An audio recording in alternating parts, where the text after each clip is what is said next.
खैर वो काफ़ी कुशल है।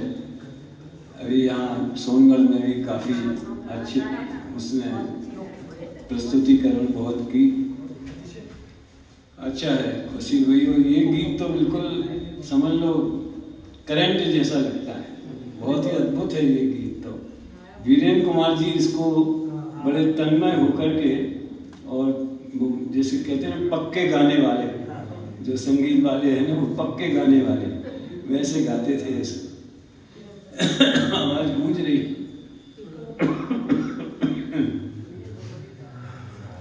जय श्री ओम नमः सिद्धेभ्य नमो अरहंताणं नमो सिद्धाणं नमो आयर्याणं नमो वज्रायाणं नमो लोहे सर्वसाणं मंगलमय मंगलकरण वीतरागवे ज्ञान नमो तारि जाते भये अरहंतादि महान करि मंगल करि होम ग्रंथ करण को का जाते मिले समाज सब आवे निज बदला इस भवतर का मूल जानों में क्या बात ताको कर निर्मूल अब करिए मोक्ष उपाय।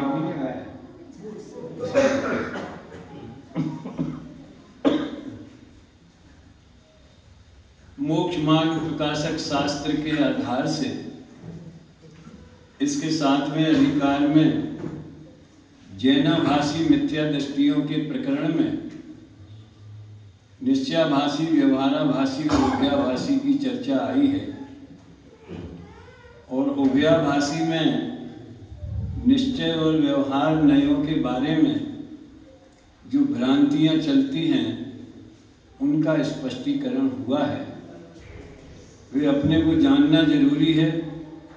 निश्चय नय और व्यवहार नय का सही प्रयोग कैसे हो और हम किस तरह गलत कर रहे हैं ये हमारे ख्याल में आ जाए, इसके लिए इस प्रकरण का चुनाव किया गया है। दोपहर के सेशन में अपन ने नय क्या होता है, नय की क्या विशेषताएं हैं या क्या उसके लक्षण हैं, समझ लो 3 जो हैं परिभाषाएं कह सकते हैं, और क्यों जरूरी है, इन सब की चर्चा विस्तार से अपन ने दोपहर में की थी। अब अपन प्रकरण के आधार से जो इसमें उभयाभास का थोड़ा चित्रण पंडित जी ने किया है और फिर बाद में निश्चय नय और व्यवहार नय के बारे में कौन कौन सी बातें जानने लायक हैं इनकी चर्चा की है। पंडित जी उभयाभाषियों पे बड़ी करुणा करते हैं। हाँ, देखो वो कहते हैं जो जीव ऐसा मानते हैं जिनमत में निश्चय व्यवहार 2 नय कहे हैं, इसलिए हमें उन दोनों का अंगीकार करना चाहिए। ऐसा विचार कर जैसे केवल निश्चयाभास के अवलंबियों का कथन किया था, वैसे तो निश्चय को अंगीकार करते, वो सच्चा नहीं करते, निश्चयाभासी जैसा करते। तो कैसा करते हैं वो दोपहर में बताया था, पैकिंग का सर्वथा निषेध करते। व्यवहार में से जो वर्णन किया गया चाहे किसी भी चीज का हो, देखिए जिनागम में तो प्रयोजन मोक्ष मार्ग का है और मोक्ष मार्ग के संदर्भ में ही 7 तत्वों की चर्चा आती है। यूं कहो कि 7 तत्वों में ही मोक्ष मार्ग बैठा हुआ है। जीव और जीव तत्व के सिद्धांत में भेद विज्ञान है और आश्रव बंध हे तत्व हैं। संबंध निर्जरा मोक्ष मार्ग है, संबंध निर्जरा। तो इस तरह मोक्ष मार्ग में 7 तत्व और 7 तत्व में मोक्ष मार्ग। दूध और मिश्री के समान घुले हुए हैं। हैं, भिन्न नहीं है। तो उन्होंने निश्चयाभासी बसवे आत्मा तो शुद्ध है, ये सब कहने की बातें हैं। गुण स्थान मानना स्थान कुछ है ही नहीं है, सर्वथा शुद्ध है। हम तो सोचते नहीं थे कि ऐसे, हम तो सोचते थे पंडित जी की कल्पना में ही ऐसे लोग होंगे, धरती पे तो नहीं होंगे। लेकिन गांव का नाम बताने की जरूरत नहीं है। ऐसे कई लोग हमें मिले भी, और जहाँ जाते हैं तो कुछ लोग बताते भी हैं कि साहब राग तो पुद्गल में ही होता है, आत्मा में तो राग होते ही नहीं है। बहुत बढ़िया, प्रॉब्लम ही नहीं है। फिर आत्मा में राग नहीं है तो नो प्रॉब्लम, बात खत्म हो गई। अरे वीतराग होने के लिए तो ये सब करना है। वीतरागी और सर्वज्ञ की तो अपन पूजा करते हैं। हो मेरी ऐसी दशा जैसी तुम धारी है, ये भावना गाते हैं। और तुम कह रहे कि राग तो पुद्गल में ही होता है, तो इससे बढ़िया बात और क्या हो सकती है। तो वर्तमान में सिद्ध हो गए। टोडरमल जी ने इसमें निश्चयाभासी की कई भूलें बताई। संसार अवस्था में भी अपने को सिद्ध समान मानना, व्रतशील संयम इत्यादि को सर्वथा हेय मान करके उनको त्याग कर देना, नहीं करना, ऐसी अनेक भूलें हैं। अरे वर्तमान में ही अपने को केवल ज्ञानी मान लेना। तो अपन ने उसकी डिटेल में चर्चा नहीं की, क्योंकि अपने को यहाँ आना है। आपकी जानकारी के लिए बताऊं, मेरे शायद 85 प्रवचन यूट्यूब पर 7वें अधिकार पर हैं, और पूरे मोक्षमार्ग प्रकाशक पे तो 250 से ज़्यादा होंगे। तो उसका विस्तार आप वहाँ से ले सकते हैं। कम से कम 7वें अधिकार का तो अवश्य सुनना चाहिए।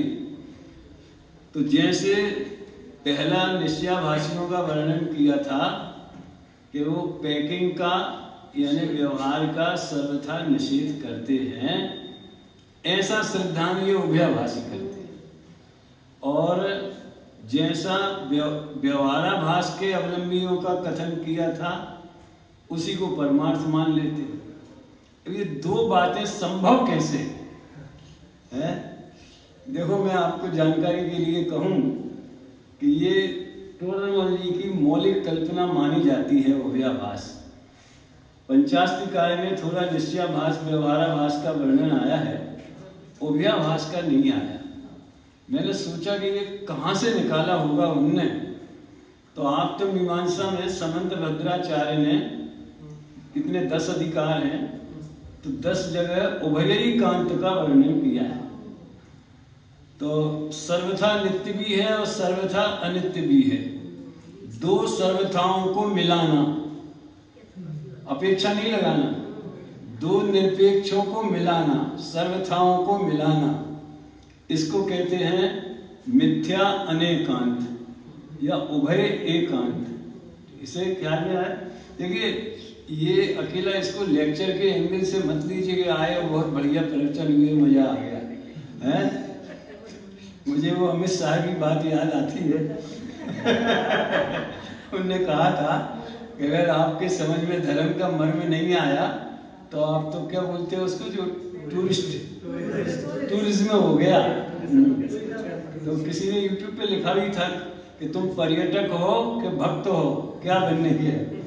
चलते विषय में कोई आपको स्पष्टीकरण करना हो, शंका हो तो आप हाथ ऊंचा कीजिए, हम आपको अवसर देंगे। क्लियर हो जानी चाहिए बात। तो उभय एकांत कहो या मिथ्या एकांत कहो, तो सम्यक अनेकांत और मिथ्या अनेकांत में क्या अंतर है? कि अपेक्षा से दो विरुद्ध वस्तु धर्मों को स्वीकार करना, कि द्रव्य दृष्टि से नित्य है, पर्याय दृष्टि से अनित्य है। वस्तु वही है, द्रव्यार्थिक नैसे या द्रव्य की अपेक्षा नित्य है, पर्याय की अपेक्षा अनित्य है। तो अपेक्षा लगाने से विरोध मिट जाता है। इसके लिए हमने चंद लिखा है उभय नय विरोध ध्वंसनी स्यात् पदांके। तो विरोध को मिटाने वाला है स्याद्वाद। और लोग इसको तो समझते नहीं है, या तो हम संप्रदायों का समन्वय को अनेकांत समझते कि तू भी सच्चा है, तू भी सच्चा है, तू भी सच्चा है, तू भी सच्चा है, हम सबको वोट देते किसी को नाराज नहीं करते हैं, या फिर दो सर्वथाओं को मिलाने की कोशिश करते। बहुत से लोग ऐसा कहते भी हैं कि आप वेदांत को और बौद्धों को मिला दो तो जैन धर्म बन जाएगा। ऐसे एक ने नित्य माना, एक ने अनित्य माना, तुमने नित्यानित्य दोनों माना, तो तुमने तो दोनों की कॉपी करी। लेकिन जिसने नित्य माना उसने सर्वथा नित्य माना, जिसने अनित्य माना उसने सर्वथा अनित्य माना। तो मैं इसके लिए बहुत समझ लो लोकप्रिय घटना सुनाता हूँ। ये दृष्टांत मात्र नहीं है, सही घटना है। हमारी दुकान पे पाठ्य पुस्तकें बिका करती थी जब हम हाई स्कूल में पढ़ते थे। तो हमारे पिताजी बहुत ही हाजिर जवाब बीरबल जैसे थे, मजाकिया स्वभाव के। तो एक लड़का आया, उसने बोला सेठ जी 8वीं की गणित की किताब देना। तो किताब तो थी 8वीं की, लेकिन उन्हें कुछ हास्य का वातावरण बनाना था। बोले बेटा 8वीं की नहीं है, एक 5वीं की ले जा, एक 3री की ले जा।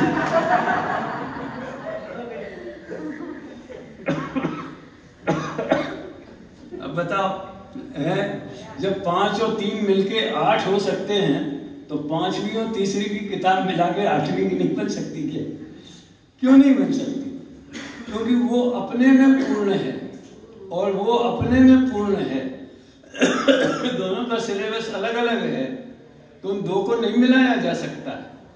इसी तरह से सर्वथा नित्य मानने वाला अपने में 100% मिथ्या दृष्टि है, और सर्वथा अनित्य मानने वाला भी अपने में 100% मिथ्या दृष्टि है।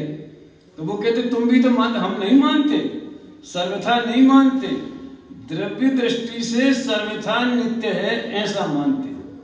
तो दृष्टि लगा दी तो सर्वथा में कोई दिक्कत नहीं है, और पर्याय दृष्टि से सर्वथा अनित्य है ऐसा मानते। तो इस उभय कांत के आधार पर टोडरमल जी ने उभयाभास का समझ लो चिंतन किया, और वो इसमें मोक्ष मार्ग के 2 मोक्ष मार्ग में वो फार्मूला लगाया। देखो मैं इसी में से पढ़ता हूं, इसमें दिखा रहे हैं ना। यद्यपि इस प्रकार अंगीकार करने में दोनों नयों का परस्पर विरोध है, 2 सर्वथाओं में परस्पर विरोध है, वो कैसे मिल सकते हैं? तथापि करें क्या? ये है पंडित जी के उनके प्रति दर्द, बेचारे दुखियारे जीव, समझ में आया ना? करें क्या? सच्चा तो दोनों नयों का स्वरूप भाषित हुआ नहीं, और जिन मत में 2 नय कहे हैं उनमें से किसी को छोड़ा भी नहीं जाता। नहीं तो सील लग जाएगी, जे व्यवहार वाले, जे निश्चय वाले, जे सोनगढ़ वाले, जे फलाने वाले। बहुत से लोग कहते हम भैया हम पढ़ते तो सब कुछ हैं, सील किसी की नहीं लगाना चाहते हैं, ना हम निश्चय की सील लगाते ना व्यवहार की सील लगाते। अब काय की लगाते पता नहीं। ब्रह्म सहित दोनों का साधन साधते हैं, वे जीव भी मिथ्या दृष्टि जानना। इसमें एक बात आई है, दोनों नयों में परस्पर विरोध है। विरोध है कि अविरोध है? इसमें भी 7 बात लगा लो। दोनों नयों की विषय वस्तु में परस्पर विरोध है। अगर अलग अलग भिन्न भिन्न विषय वस्तु नहीं होती तो 2 नयों की जरूरत ही क्या थी? ख्याल में आया ना? अगर एक ही नए आत्मा का संपूर्ण वर्णन कर देता तो वो तो प्रमाण हो जाता। फिर नयों की एक अंश को मुख्य करना और दूसरे अंश को गौण करना, इसमें तो फिर एक ही बात रही ना। 2 नए कहेंगे तब संपूर्ण बात हो पाएगी। मैंने इसके लिए वो नए रहस्य पुस्तक में उदाहरण दिया है कि विरोध तो है, एक हिंदी में 63 लिखो और 36 लिखो तो दोनों जगह विरोध है ना, 3 और 6 में है। तो कौन सा विरोध है? 63 जैसा विरोध है। अच्छा देखो, हमारे और आपकी दिशा में विरोध है कि नहीं? हम इस साइड मुंह करके बैठे, आप इस साइड मुंह करके बैठे, लेकिन दोनों के मुख आमने सामने हैं, दोनों में संवाद है, कम्युनिकेशन है, विचार विमर्श है, कलह नहीं है। समझ में आया ना? कलह होगी तो नीतीश कुमार और तेजस्वी यादव जैसी होगी। देखो भाई मेरी आदत खराब है मैं लेटेस्ट उदाहरण तो सबको पता रहते थे। अरे एक बार ऐसा हुआ था, बहुत पुरानी बात है, एयरपोर्ट पे लालू जी और नीतीश जी दोनों इकट्ठे हुए थे, वो ना VIP लाउंज में। एक इधर मुंह करके और एक इधर मुंह करके, बिल्कुल निश्चय और व्यवहार में, सर्वथा निश्चय और सर्वथा व्यवहार में परस्पर विरोध। 36 वाले विरोध में शत्रुता है, एक दूसरे का निषेध है, एक दूसरे की प्रतिद्वंदता है। और 63 वाले विरोध में एक दूसरे का पूरकपना है। अब आप लोग प्रबुद्ध हैं, समझदार हैं, ज्यादा उदाहरण देने की जरूरत नहीं है। गृहस्थी में भी ऐसा होता है, पति और पत्नी के काम में विरोध होता है, वो आजकल नहीं होता, वो अलग बात है लेकिन जो एक परंपरा, परिवार को संचालित ढंग से चलाने की जो परंपरा है, एक का काम कमाना और दूसरे का काम विवेक पूर्वक खर्च करना, ऐसे में तो गृहस्थी चली थी ना। कमाना और खर्च करना, ये दोनों विरोध हैं कि नहीं? आप सोच लो, अकेली कमाई होवे और खर्च बिल्कुल नहीं होवे तो क्या होगा? तो क्या नोटों का बंडल या अकाउंट में नंबर बढ़ाने के लिए कमा रहे क्या? अब तो नोट भी नहीं मिलते, अब तो सीधे अकाउंट में जमा हो जाते हैं। तो काय के लिए कमा रहे? सब्जी ज्यादा नहीं लाना, दूध ज्यादा नहीं लाना, समझ में आया ना? ये चीज ज्यादा नहीं खरीदना, फल बहुत महंगे हो गए, तो भले आदमी कमा काय के लिए? तो कमाना और खर्च करना दोनों एक दूसरे के पूरक हों तो सम्यक हैं, और एक दूसरे के विरोधी हो तो मिथ्या है। बात समझ में आई ना? अरे दुकान में एक विद्यार्थी एक भाई खरीदी करता है और एक भाई सेल करता है। प्रोडक्शन कंपनियों में प्रोडक्शन होता है और सेल होता है, तो दोनों विरोधी काम है कि नहीं? तो दोनों नयों में परस्पर विरोध है, ये सुन के घबराना नहीं चाहिए बल्कि एक ने एक अंश को मुख्य किया, एक ने दूसरे अंश को मुख्य किया। एक ने ये बताता है कि हमारी दशा कैसी दुर्दशा हो रही है, ये व्यवहार में अथवा पर्यायर्थिक में, हम ज्यादा इसमें अभी डिटेल में नहीं जाएंगे। व्यवहार कहता है आत्मा संसारी है, एक इंद्रिय है, दो इंद्रिय है, तीन इंद्रिय है, दुखी है। तो हमारी वर्तमान स्थिति का परिचय व्यवहार ने कराया, और अब वो वर्तमान स्थिति से हम उभरे कैसे, और समझ लो बहिरात्मता हे जानता जी अंतर आत्म पूजे, परमात्म को ध्याय निरंतर जो नित्य आनंद पूजे। तो हम भी परमात्मा बने, इसके लिए निश्चय नहीं कहता है कि तुम तो अबद्ध स्पष्ट अनन्य नियत अविशेष ऐसे ज्ञायक स्वभाव हो, उसमें अपनापन करो। कितना सुंदर अविरोध है दोनों नयों में। तो ये बात ये कहनी थी, दोनों नयों में परस्पर विरोध है। अब ये जनमत में दो नए कहे हैं, कहां कहे पता है आपको? समय सार की 12वीं गाथा की टीका में अमृतचंद्र आचार्य ने बिना किसी ग्रंथ का नाम लिए, फिर मुझे बाद में बताया गया कि वो अनिवार्य धर्मामृत में आती है या और कहीं आती है, उसमें कंफ्यूजन है, लेकिन हाँ देखी तो नहीं मैं अनिवार्य धर्मामृत का, अगर पद्यानुवाद करूंगा तो पता चलेगा तो जय जिनमयम पवज्जय तामा व्यवहार निश्चय मुड़े, इस टाइप की है। यदि आप जिन मत में परिवर्तन करना चाहते हो तो निश्चय और व्यवहार दोनों नयों को मत छोड़ो। और उसी का मर्म यहाँ पंडित जी बताने वाले हैं। उभयाभाषी ने जो समझा है वो नहीं, तो क्यों नहीं छोड़ो? निश्चय का अगर निषेध करेंगे तो तत्व का लोप हो जाएगा, और तत्व माने होता है वो शुद्ध ज्ञायक भाव, चैतन्य स्वभाव, वो तत्व वो है शुद्ध जीव तत्व की बात। और व्यवहार का निषेध करेंगे तो तीर्थ का लोप हो जाएगा। इसमें लोग बड़े कंफ्यूज रहते हैं। तीर्थ का लोप हो जाएगा, हमारे यहाँ से गिरनार जी चला गया अब शिखर जी भी जा रहा है, हमें चाहिए कि अधिक से अधिक संख्या में अपने तीर्थों पे जाएं और वहाँ वो ऊपर कुछ भी खाएं पिए नहीं, ख्याल में आए ना, उन लोगों को मौका ही नहीं दे रहे जो दूसरे लोग चले जाते हैं, तो तीर्थों की रक्षा होगी। देखिए सामाजिक व्यवहार की दृष्टि से ये बात गलत नहीं है, ये तो हमारा कर्तव्य है, तीर्थों पे जाएं, उचित व्यवस्था हो गए, जो भी जरूरत हो वहाँ दान भी दे रहे हैं, समझ में आया ना। लेकिन वो डिपार्टमेंट अलग है, यहाँ तत्व के प्रतिपादन को तीर्थ कहते। तीर्थ किसे कहते हैं? जिससे तिरा जाए, जो तिरने में, इनको भी तो इसलिए तीर्थ कहते हैं। शिखर जी, गिरनार जी, गोमटेश्वर, ये रत्नत्रय की साधना के केंद्र हैं, इसलिए ये भी व्यवहार से तीर्थ कहलाते हैं। लेकिन ये क्षेत्र तीर्थ हैं, द्रव्य तीर्थ, क्षेत्र तीर्थ, काल तीर्थ, भाव तीर्थ, नाम तीर्थ, स्थापना तीर्थ, 6 प्रकार के तीर्थों की बात आती है। लेकिन वहां पर तत्व का प्रतिपादन माने शुद्ध जीव तत्व को 9 तत्वों के भेद से समझना। तो जो 9 तत्वों का प्रतिपादन है वो व्यवहार है, और 9 में एक अखंड, जैसे मोतियों के हार में धागा रहता है, वैसे 9 में एक अखंड जो है शुद्ध जीव तत्व, वो शुद्ध तत्व है। तो शुद्ध तत्व निश्चय का लोप करेंगे यानी तत्व हाथ में नहीं आएगा, और व्यवहार का लोप करेंगे तो वो तत्व मिलता कहाँ है तो 9 ही के भेद में ना।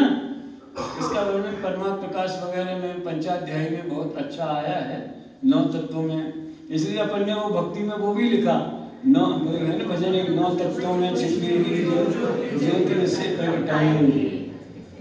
तो ये बात अमृत चंद्राचार्य ने कही है कि दोनों नयों को मत छोड़ो, नहीं तो जिन मत का सही प्रतिपादन प्रवर्तन नहीं होगा।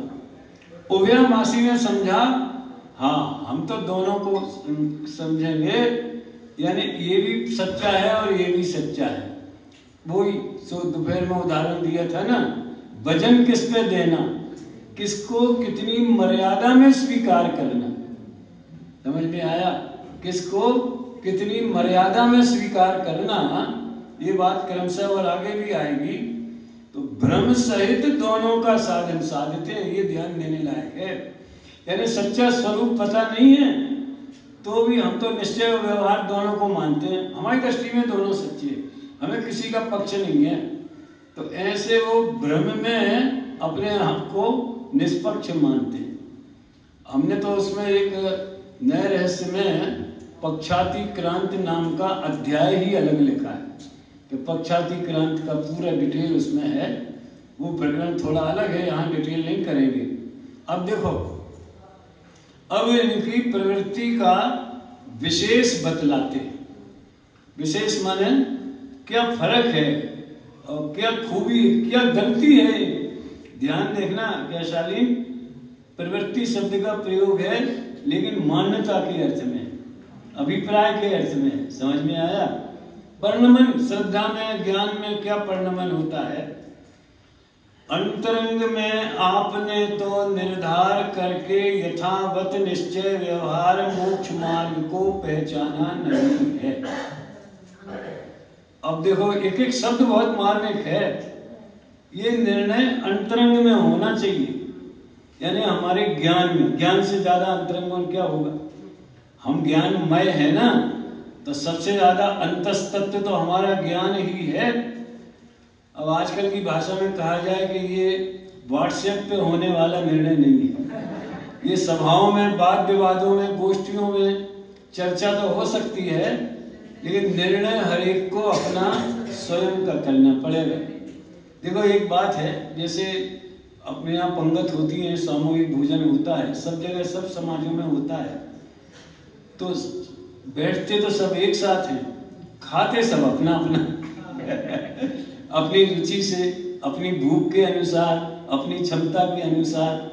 तो भोजन करना अंतरंग में है, अपने में। भले साथ में बैठे तो क्या हुआ? ऐसे सामूहिक स्वाध्याय की भी यही प्रक्रिया है।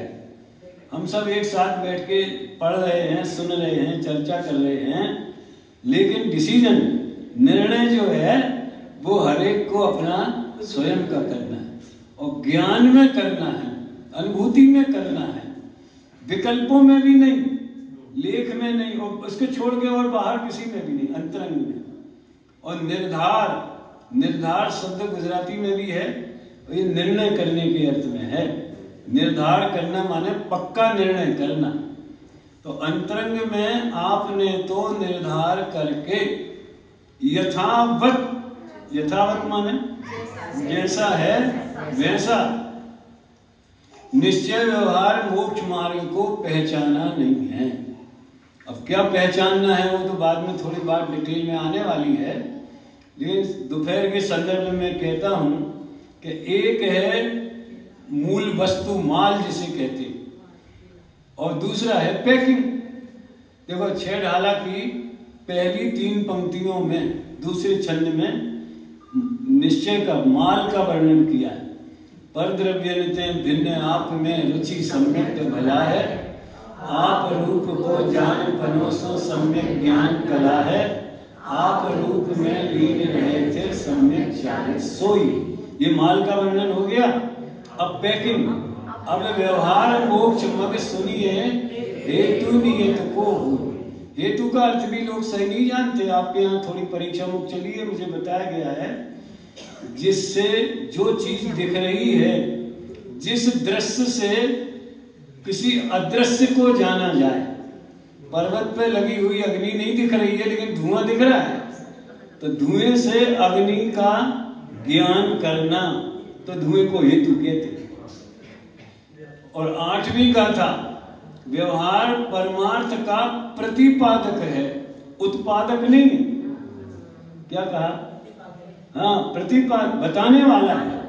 तो जो व्यवहार रत्नत्रय है ना, पैकिंग, तो जिसको सच्चे देवसाज गुरु की श्रद्धा है तो समझ लो उसको सम्यक दर्शन का क्या स्वरूप है ये भी मालूम हो जाएगा। क्योंकि देवसाज गुरु आदर्श है, ख्याल में आया ना, ऐसे सब में लगा लेना। तो इसलिए अंतरंग में आपने निर्धार करके यथावत माने जैसे का, व्यवहार को व्यवहार मानना, अभी आएगा इसमें मानने की बात भी आएगी। व्यवहार को व्यवहार रूप में मानना, जानना, कहना, पर उसको पारमार्थिक सत्य नहीं मानना। और दुनिया ऐसी है, दुनिया को ये कला अच्छी तरह से आती है, चाहे व्यापार हो, सामाजिक जीवन हो, परिवार हो, राजनीति हो, सब हो। देखो एक बहुत ही सरल उदाहरण देता हूँ। अपने पड़ोस में मान लीजिए कोई मुसलमान फैमिली रहती है। अब किसी ने ले लिया फ्लैट, कोई प्रतिबंध तो है नहीं, और सज्जन आदमी है, समझ में आया, धार्मिक प्रवृत्ति के वो भी हैं, बोलते चालते, तो अपन भी उन्हें चाचा कह देते, समझ में आया ना। तो चाचा कह के एक सम्मान संबोधन करना, प्रेम व्यवहार रखना, वो अलग चीज है। तो न तो हम चाचा कहना बंद करते हैं और न चाचा मानने लगते हैं। और ये दोनों बातें एक साथ होती। जिस समय हम अरे चाचा इतनी जल्दी कहाँ जा रहे, जिस समय हम ऐसा बोलते हैं उस समय भी ये जानते हैं कि ये चाचा नहीं। बोलो, लोक जीवन में हम इस नियम का अच्छी तरह पालन करते, गलती तो यही होती है मोक्ष मार्ग के प्रकरण में। यथावत का अर्थ कर रहा हूं, यथावत जैसा है वैसा। जिन्हें आज्ञा मानकर, कैसी आज्ञा, वो नौकर जो है उस जूते लेकर के आया था वैसी अज्ञानी की बात है नहीं। जिन्हें आज्ञा मानकर निश्चय व्यवहार रूप मोक्ष मार्ग को 2 प्रकार मानते। और जिनागम में 2 मोक्ष मार्ग है, एक निश्चय मोक्ष मार्ग है, एक व्यवहार मोक्ष मार्ग है। एक निश्चय है, एक व्यवहार है। कहे हैं नहीं, समझ में आया ना। बस वही हर चीज में लगभग एक फार्मूला समझ लो निश्चय व्यवहार का, वस्तु 1 निरूपण 2। ये शॉर्टकट है। क्या कहा? वस्तु 1 निरूपण 2, शरीर 1 निरूपण 2। ये शरीर को पंचेंद्रिय जीव कहना, तो शरीर जीव है क्या है? तो शरीर को पंचेंद्रिय जीव कहना व्यवहार है, और जड़ पुद्गल है ऐसा कहना वो निश्चय हो गया। हर चीज में 2 अलग अलग चीजें नहीं है निश्चय व्यवहार। एक ही वस्तु के दो निरूपण हैं। एक उसका वास्तविक स्वरूप जो कभी नहीं बदलता, और दूसरा उसका अरस परस का पैकिंग वाला, संयोग वाला, ये वाला स्वरूप।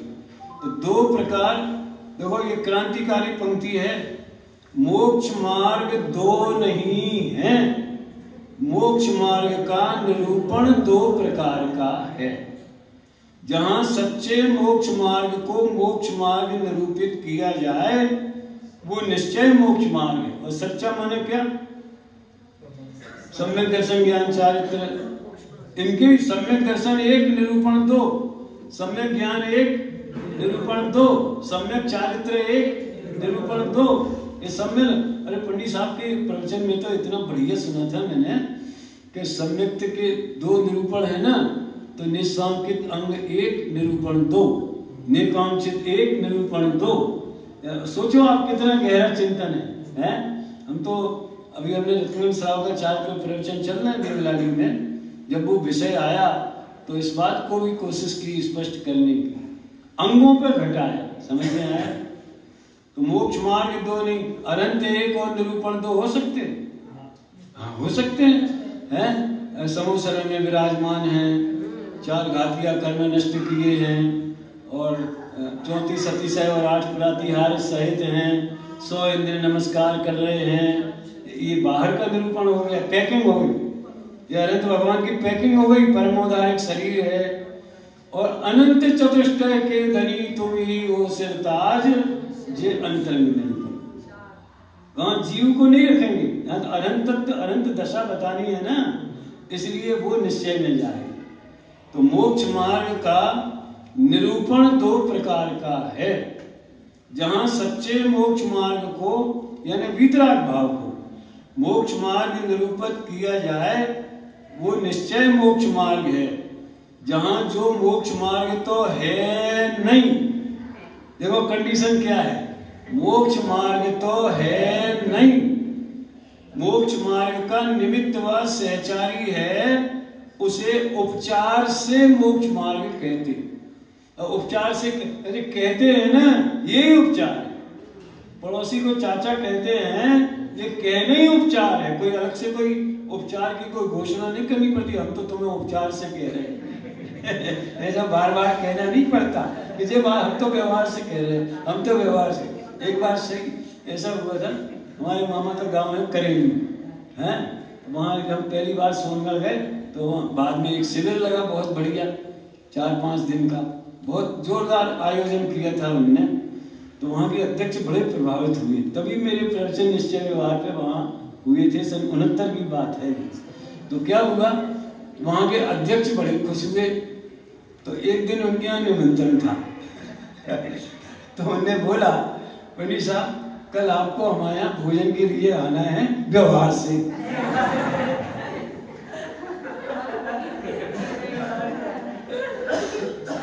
और घबराए कि जाना कि नहीं जाना।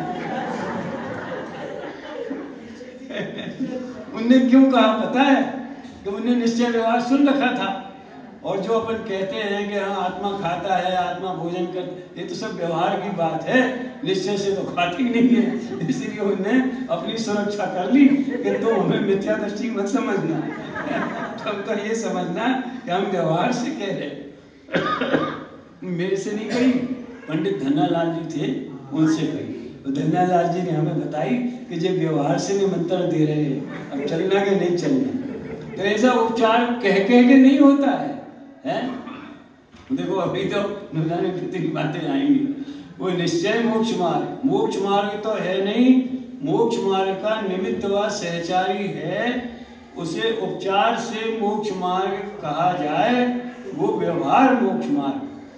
क्योंकि निश्चय व्यवहार का सर्वत्र ऐसा ही लक्षण है। कैसा?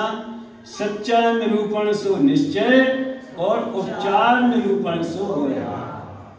देखिए दुनिया में तो ये धारणा है कि जो कोई पॉइंट होते हैं या तो सत्य होगा या झूठ होगा। समझ में आया ना? जो कोई बात या तो झूठ होगी या सत्य होगी। जैन दर्शन इसमें से एक तीसरा भी बताता है, वो कहता है उपचार भी होता है और बहुत सा व्यवहार, हमारा लोक जीवन का व्यवहार उपचार के धरातल पर मजबूती से खड़ा है। समझ में आया? वो अब जैसे घड़े में घी रखा है तो हमें उसे घी का घड़ा कहें तो झूठ नाम का पाप लगेगा? घर झूठ बोल रहे, घड़ा तो मिट्टी का होता है, घी का तो होता ही नहीं है। तुम कैसे आदमी हो? तो बोलो दुनिया में हमें कौन झूठा कहेगा? और बल्कि अगर हम घी के, जिसमें घी रखा है उसे घी का घड़ा न कहें तो क्या कहेंगे? मिट्टी का कहेंगे। तो वो मिट्टी का घड़ा लेके आना, रखे हैं 4, एक में दूध रखा है, एक में पानी रखा है, एक में घी रखा है, तो बेवकूफ समझे जाएंगे। अरे कौन सा घड़ा लाना है? अरे वो घी का घड़ा लेके आओ, यही बोला जाता कि नहीं? तो झूठ है क्या ये? इसी तरह से जिस मकान को रजिस्ट्री से हमने खरीदा है तो हमारे मकान पे आओ और विनम्रता की भाषा में है तो राजमहल जैसा, और कहेंगे हमारी कुटिया में पधारो, तो झूठ है। बोलो यार तुम तो बेईमान है, इतना बड़ा 10 करोड़ का तो मकान है और कह रहे कुछ। अरे विनय की, शिष्टाचार की भाषा ऐसी होती है, समझ में आया ना? तो उपचार का मतलब झूठ नहीं होता, ये फार्मूला बता रहा हूं। उपचार यानी झूठ नहीं होता और पारमार्थिक सत्य भी नहीं होता वो बीच की चीज है। अब सुनो, व्यवहार नय के 3 काम हैं, 3 खूबियां हैं। सवेरे मैंने दोपहर में क्या बताई थी? नय की 3 खूबियां। ये आप लोग नोट कर रहे हैं ना, इसलिए मैं धीरे धीरे बोलता हूं और टू द पॉइंट भी बोले देता हूं। नय की 3 बताई थी। ज्ञाता के अभिप्राय को नय कहते हैं, वस्तु के अंश को ग्रहण करने वाले ज्ञान को नय कहते हैं, और वो प्रतिपक्ष का निषेध नहीं करता, इसलिए वो सम्यक नय है। ऐसे व्यवहार के 3 विशेषताएं हैं या 3 काम हैं। काम तो क्या है?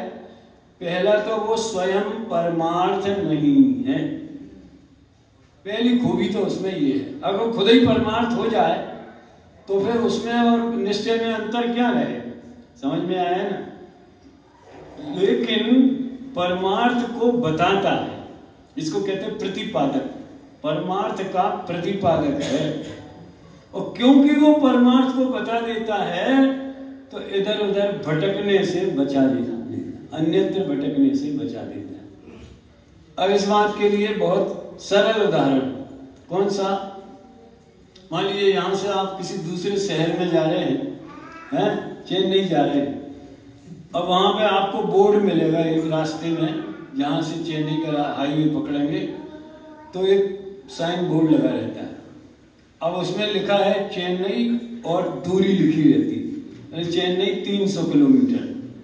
उससे आपको क्या क्या पता चला? जहां चेन्नई लिखा है वो चेन्नई है? समझ में आया ना? जहां हर स्टेशन पे बोर्ड पे उस गांव का नाम लिखा रहता है तो वो बोर्ड ही वो गांव होता है क्या? कौन मानता है ऐसा? सब समझते हैं कि यहाँ पर है। मेरा मतलब ये है भले उसमें चेन्नई लिखा होगा लेकिन वो बोर्ड स्वयं चेन्नई नहीं है, तो व्यवहार स्वयं परमार्थ नहीं है। ये पहला फार्मूला। दूसरा, वो नगर किस दिशा में है और कितनी दूर है ये बताता है। ख्याल में आया ना? तो हमने कहा एक इंद्रिय जीव, पंचेंद्रिय जीव, तो ऐसा कहकर हमने पंचेंद्रिय शरीर में रहने वाले आत्मा की ओर इशारा किया। तो परमार्थ को बताने वाला है, उसका ज्ञापक है, प्रतिपादक है। समझ में आया? और जब हम एक इंद्रिय जीव ऐसा कहेंगे या पंचेंद्रिय जीव कहेंगे तो अन्य मतों में जो जीव के बारे में एक ब्रह्म है, दूसरा कोई नहीं है। परमात्मा प्रकाश का हमारे यहाँ स्वाध्याय चलता था तो उसमें एक बढ़िया उनकी तरफ से तर्क दिया उसमें कि देखो ब्रह्म तो एक ही है और अपन सब में तो उसकी छाया है, अंश, अंश बोलते छाया हो। उन्होंने उदाहरण क्या दिया कि चांद तो एक है और हजारों बर्तनों में, हजारों सरोवरों में उसकी छाया पड़ती है। ऐसे ब्रह्म तो एक सर्वव्यापी है और छाया या उसका अंश वो सब अपने में है। तो इसका जवाब कितना सुंदर दिया है।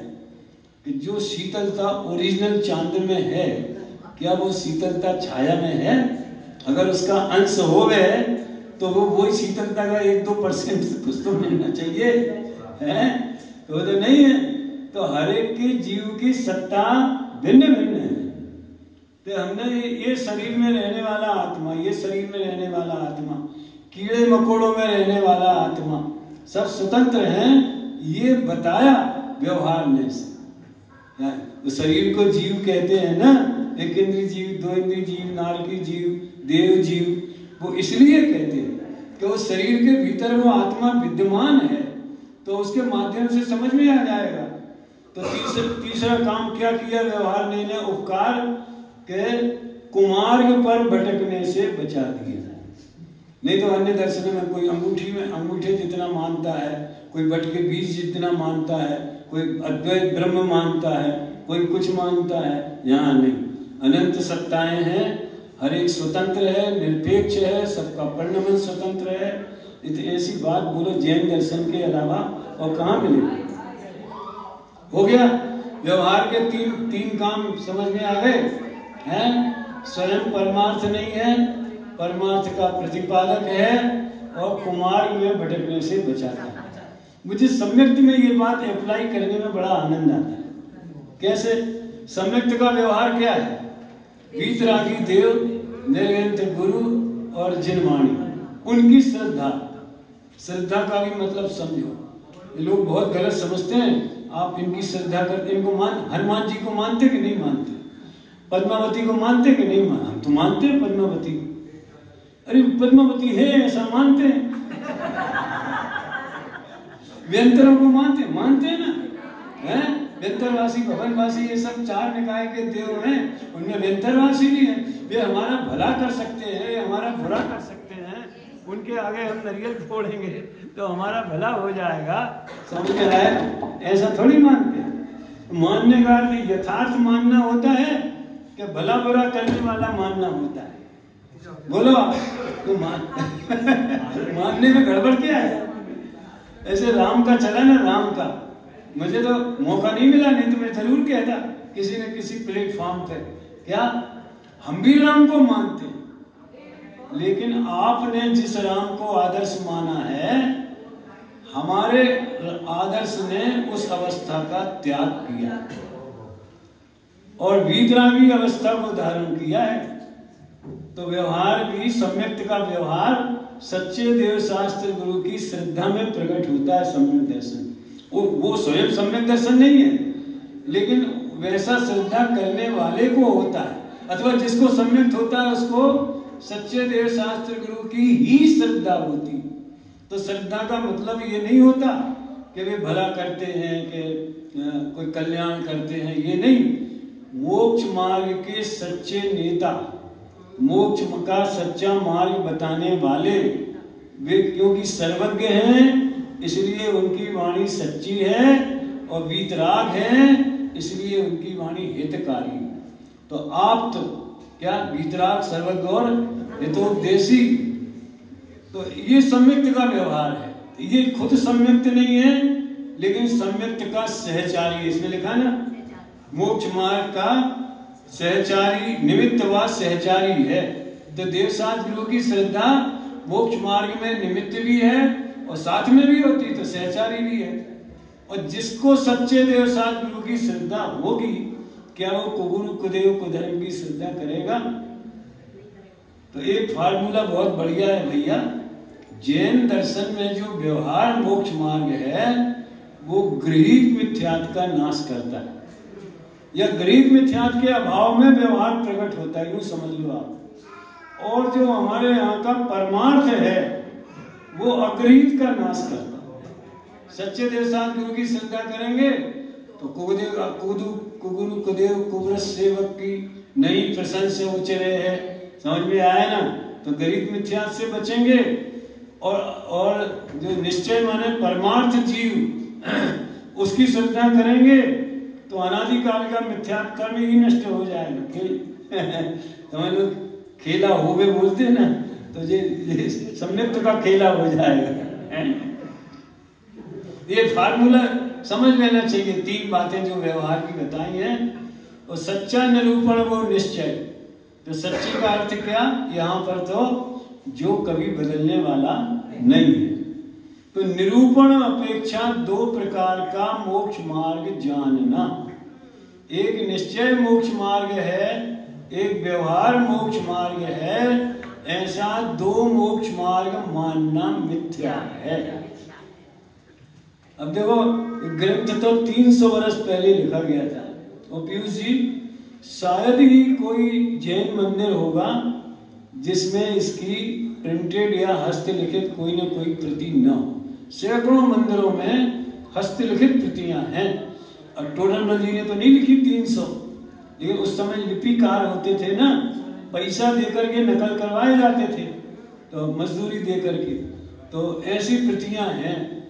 तो भी जब से समझ लीजिए ये अध्यात्म की क्रांति हुई स्वामी जी के माध्यम से, तब से इस बात पर किसका ध्यान गया और किसने इसको फोकस किया कि भैया मोक्ष मार्ग 2 नहीं है, मोक्ष मार्ग का निरूपण 2 प्रकार का है। वो और स्पष्ट लिखते हैं, एक निश्चय मोक्ष मार्ग है और एक व्यवहार मोक्ष मार्ग है। इस प्रकार 2 मोक्ष मार्ग मानना मिथ्या है। क्यों, जो व्यवहार वो तो कहने का है ना, 2 चाचा है क्या 2 घड़े हैं क्या, एक मिट्टी का और एक घी का, 2 जीव हैं क्या, एक चैतन्य लक्षण वाला और एक मनुष्य वाला, ऐसे 2 हैं कि एक ही जीव के 2 निरूपण हैं। हम तो निश्चय जीव को भी मानते हैं और व्यवहार, अरे 2 होते नहीं भले आदमी, ये लोगों में एक चक्कर, ये पहले व्यवहार होता है पीछे निश्चय होता है। अरे एक बात बताओ, जो घड़ा मिट्टी का है उसी को तो घी का कह रहे हैं, तो फिर पहले कौन, वो घड़ा पहले मिट्टी का है कि पहले घी का है? समझ में आया ना? अरे वो मिट्टी के घड़े में घी रखा, तभी तो उसको घी का घड़ा बोला गया है।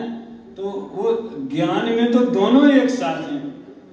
घड़ा जब बना था तब तो मिट्टी का ही था, हमने जब उसको इस एंगल से देखा तो दोनों एक साथ होते हैं, क्योंकि 2 है ही नहीं, एक ही चीज के 2 निरूपण है। 2 मोक्ष मार्ग मानना मिथ्या है, ये बहुत मार्मिक बात है। अभी तो मोक्ष मार्ग की चर्चा चल रही है, ख्याल में आया? और उसमें से निश्चय व्यवहार निकलेगा, देखना। निश्चय व्यवहार दोनों को उपादेय मानता है, वो भी भ्रम है। इसकी बात बाद में दोपहर में बहुत विस्तार से कर चुका हूं, समझ में आया ना? उदाहरण आपके ख्याल में होंगे। वो वजन दोनों का अलग अलग होना चाहिए। और कोई भी फल खरीदते हैं तो क्योंकि वो छिलका भी उसी भाव में आया है, तो छिलका भी उपादेय है और फल भी उपादेय है। किसान ने इतनी मेहनत की, फसल में 4 महीने में गेहूं पके और भूसा भी पका, वो भी तो मेहनत का फल है कि नहीं? तो दोनों उपादेय हुए क्या? समझ में आया ना? अरे वो तो होता है, वो तो कुदरत का नियम है। पैकिंग के साथ में ही माल उपजता है कुदरत के प्रोडक्शन में। हमें अंतर हम कर लेते हैं कि ये तो ऊपर की चीज है, खाने लायक नहीं। एक इसमें प्रसंग में बात याद आई, तो बहुत से लोग ऐसा सोचते हैं या कहते हैं कि देखो भाई, ये अपन ये जो करते हैं ना, आप तो आत्मा की आराधना करो, गेहूं के साथ में भूसा तो होता ही होता है, तो पुण्य तो होगा ही होगा और स्वर्ग आदि के फल तो मिलेंगे ही मिलेंगे, क्यों घबराते हो? ऐसा बोलते हैं ना कि तुम तो आत्मा की बात समझो, तत्व की बात समझो, पुण्य तो अपने आप होगा ही होगा। अरे समझने का भाव ही पुण्य भाव है। बात सही है, परम सत्य है। इसके पीछे एक रहस्य खुला है। क्या छुपा है? कि भूसा तो होता है, लेकिन भूसे पर प्रसन्न कौन होता है? वो किसान भूसा देख करके खुश होता है कि अनाज देख करके खुश होता है? उसका मेहनत करने का लक्ष्य जो है वो भूसा पैदा करना है कि अनाज पैदा करना है? अरे अनाज तो पशुओं के काम में आता है। बैल खुश होता है भूसा देख करके, किसान तो अनाज देख करके खुश होएगा। समझ में आया ना? तो अगर हम प्रसन्न, हाँ पुण्य तो होगा ही होगा, आप चिंता मत करो, तो बात तो जहाँ की तो आ रही लोग तो उसका जहाँ का तहाँ कायम रहा। अरे हमें ऐसा पुण्य नहीं चाहिए। ये काय में आता है, नियम सार के कलश में एक आता है कि पुण्य से वैभव होता है, वैभव से मद होता है, मद से बुद्धि भ्रष्ट हो जाती है। हे प्रभु ऐसा पुण्य हमें नहीं चाहिए, है ना। देखो तो दोनों को उपादेय मानना भ्रम है, क्योंकि निश्चय व्यवहार का स्वरूप तो परस्पर विरोध सहित है। जो हमने वहीं पिछले पेज पर निपटा दिया है। परस्पर विरोध सहित का मतलब ये है, निश्चय ने कहेगा वीतराग भाव मोक्ष मार्ग है, और व्यवहार ने उसके साथ में जो सुराग है उसे मोक्ष मार्ग है। तो विरोध हो गया। वो विरोध मिटे कैसे? कि व्यवहार को व्यवहार मात्र जानना। देखो आगे इसमें अगले पेज पे भी आएगा कि दोनों नयों को कैसे ग्रहण करना। तो वो कहेंगे जहां व्यवहार नय का कथन हो वहां ऐसा है नहीं, ये कंडीशन लगाना साथ में। वो पड़ोसी चाचा है नहीं।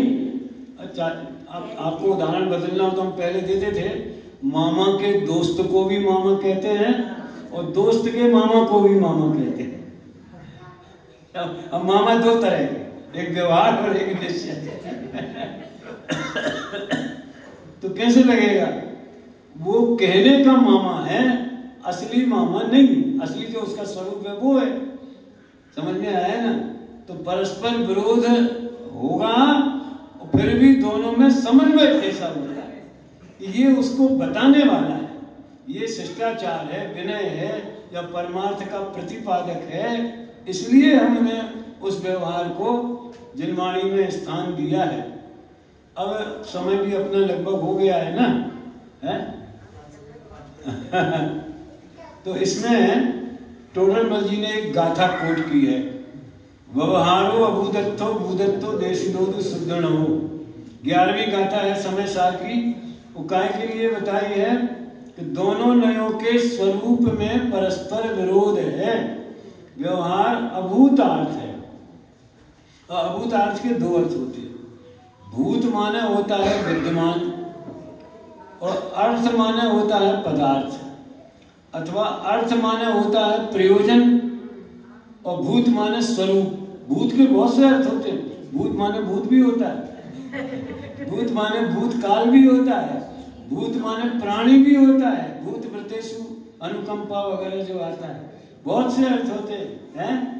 तो अभूत अर्थ के दो अर्थ हैं। एक तो हमारे पारमार्थिक प्रयोजन की सिद्धि उससे नहीं हुई, यानी जैसा उसने कहा वैसे ही हम वस्तु का स्वरूप मान ले गए तो हमारे सम्यक दर्शन ज्ञान चारित्र की सिद्धि नहीं होगी, मोक्ष मार्ग की सिद्धि नहीं होगी। तो मोक्ष मार्ग में अभूतार्थ, खासकर मोक्ष मार्ग, ये विरसशील संयम आदि शरीर की क्रिया है, शुभ भाव है। तो मोक्ष मार्ग में अविद्यमान हुए ना, इनका स्थान मोक्ष मार्ग में सहचारी भले है, लेकिन मोक्ष मार्ग में तो अविद्यमान है, इसलिए अभूतार्थ है। दूसरे, ये हमारे वीतराग भाव को बताते जरूर हैं, लेकिन उत्पादन तो नहीं करते, इसलिए प्रयोजन भूत नहीं है। तो इस तरह से अभूतार्थ है, सत्य स्वरूप का निरूपण नहीं करता है। ध्यान रखना, झूठा निरूपण करता है ऐसा भी नहीं बोला है, उपचरित निरूपण करता है ये बोला है। देख पंडित जी ने खुद खोला है, किसी अपेक्षा उपचार से अन्यथा निरूपण करता है। किसी अपेक्षा उपचार से, अब देखो उपचार से वो मैंने बताया ना, कहा नहीं जाता, जैसा कहते हैं वो कहना ही उपचार है। और किसी अपेक्षा, तो निश्चय का सहचारी है, निश्चय का प्रतिपादक है, इस अपेक्षा से हम उसे मोक्ष मार्ग कहते हैं। जैसे केले के छिलकों को भी केला कहते हैं, समझ में आया ना, पैकिंग को भी माल कहते हैं, वैसे व्यवहार को भी वो मोक्ष मार्ग कहते हैं। किसी अपेक्षा उपचार से अन्यथा निरूपण करता है। और शुद्ध में जो निश्चय है भूतार्थ है। भूतार्थ माने दो अर्थ, प्रयोजन भूत और सदा विद्यमान रहने वाला, चेतना लक्षण, चैतन्य स्वभाव, वो सदा विद्यमान रहता है। जैसा वस्तु का स्वरूप है वैसा निरूपण करता है। स्वरूप माने पारमार्थिक स्वरूप, त्रैकालिक स्वरूप, समझ में आया ना। जो बदलने वाला है वो देखो, हम मनुष्य पर्याय में हैं, कितने दिन का सत्य है। अभी भजन गा रहे थे ना, क्या वो ढलता सूरज संध्या समय के मानव संजीव गाते थे, बहुत बढ़िया है। ढलता सूरज, तो हम लोग वो बचपन में भी रहीम वगैरह के दौरे पढ़ते थे कबीर के। पानी केरा बुदबुदा असमानस की जात, देखत ही छिप जाएगा। ये अरे भैया ये संसार झूठा है, सपना है, ऐसा है। वो हमारा एक स्टूडेंट है हमारे ऑफिस में, उसने एक वो डाल रखी है, क्या रिंगटोन होती ना, तो जब उसको फोन करो तो उसमें बजेगी, मत कर काया को अहंकार, मत कर माया को घमंड, काया धूल हो जासी, काया ओस राम, ओस के बिंदु समान। हमें तो लोग तो 90-90 साल 100-100 साल जी रहे हैं, तुम ओस के बिंदु के समान कह रहे हो। अरे भैया अनादि अनंत काल में जी ओस के बिंदु है देखते ही छिप जाएगा। तो मैं ये बात क्यों कह रहा हूं मैं, तो ये हमारा वास्तविक स्वरूप नहीं है। ये मनुष्यपना हो, सयोसम ज्ञान हो, पंडिताई हो। मैं पूनम वाला निबंध पढ़ा डॉक्टर साहब का, वो वितराग ज्ञान पाठमाला में है कि आप सेठ भी नहीं है, पंडित भी नहीं है, स्त्री भी नहीं है, तो क्या है? चैतन्य स्वरूप आत्मा है। वो बात कभी नहीं बदलने वाली। जो निबोध में सोई मुझ में, सोई मोक्ष मजार। तो निश्चय पारमार्थिक स्वरूप को बताते हैं। यहाँ उसको शुद्ध ने नाम दिया है, तो वो आदर करने लायक है, वो अपनापन करने लायक है, अहम करने लायक है, और बाकी है तो जानने लायक है। इस तरह से निश्चय और व्यवहार में परस्पर विरोध तो है ही, लेकिन उस विरोध का अविरोधपना भी साथ में हमने बताया। निष्कर्ष तो नहीं निकाला, दोनों का स्वरूप तो विरुद्धता सहित है। तो ये प्रकरण थोड़ा यहाँ पे समझ लो पूरा होगा। अब इसके बाद में हम किसी को निश्चय मानते हैं और किसी को व्यवहार मानते हैं। यहाँ तक कि आत्मा में भी वीतराग भाव निश्चय है और शुभ भाव व्यवहार है। पंडित जी कहेंगे ऐसा नहीं। इसकी चर्चा अपन कल करेंगे, अभी यही विराम लेते हैं। और कोई इसमें जो चर्चा चली है उसमें कोई शंका हो तो आप पूछ सकते हैं।